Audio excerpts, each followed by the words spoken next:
A Revolução Farroupilha foi um importante movimento da história brasileira no século XIX, período marcado por diversas revoltas regenciais.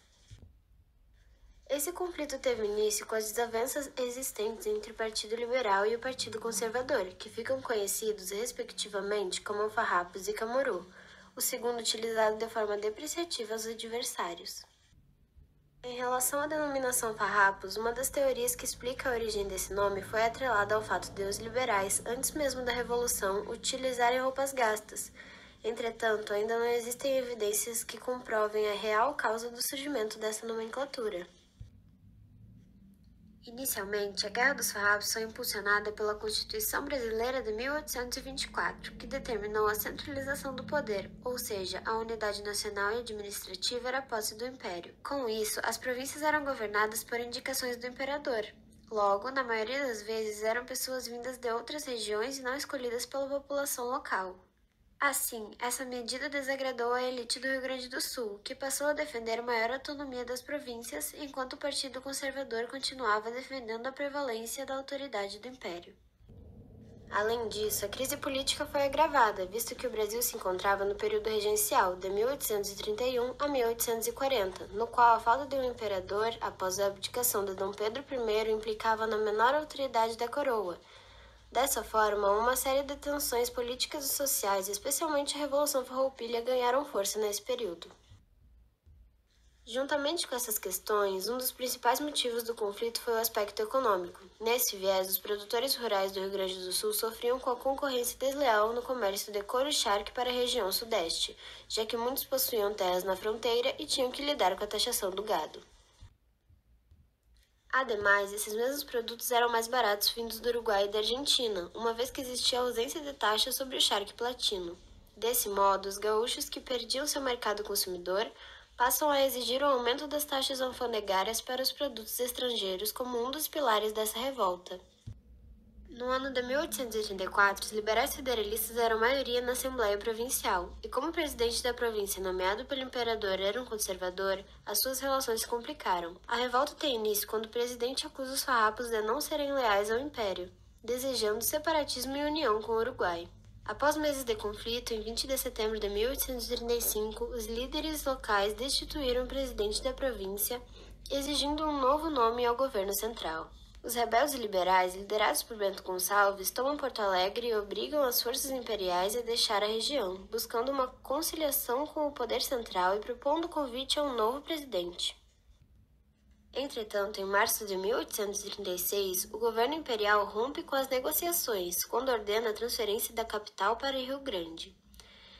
Nesse ano, as tropas do Império retomam Porto Alegre e, em julho, Bento Gonçalves tenta reconquistar a cidade, sem êxito. Porto Alegre, embora tenha sofrido com o sítio, foi mantida pelos imperiais e, apesar da derrota das tropas farroupilhas na capital, os gaúchos tiveram uma importante vitória em setembro de 1836 na Batalha do Ceival. Posteriormente a essa conquista, o general Antônio de Souza Neto proclama a República Rio-Grandense, com sede na cidade de Piratini, governada por Bento Gonçalves.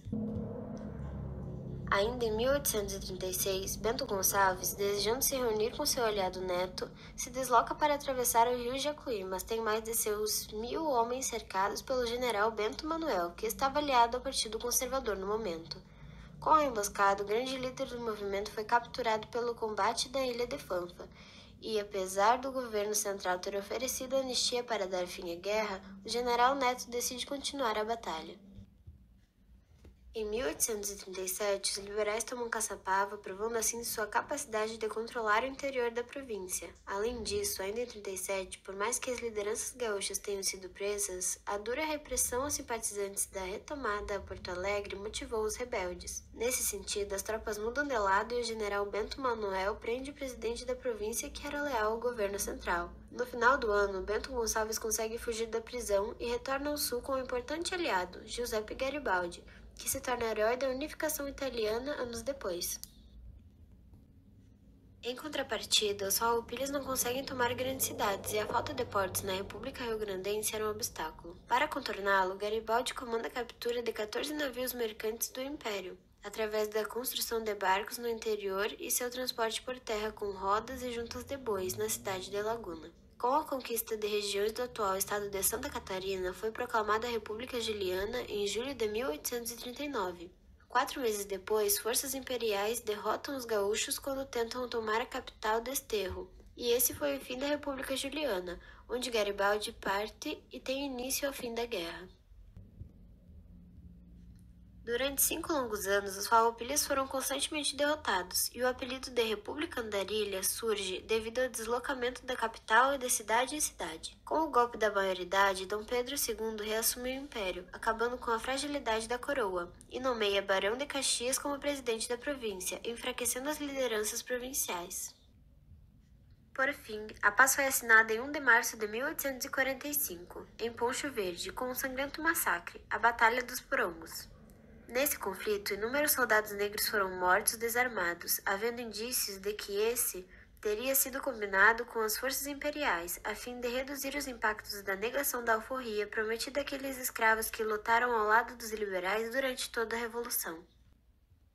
Com o final da Revolução Farroupilha, apesar da vitória militar, o Império assumiu dívidas, taxou o charque importado e concedeu, na política, a vitória dos estanceiros gaúchos.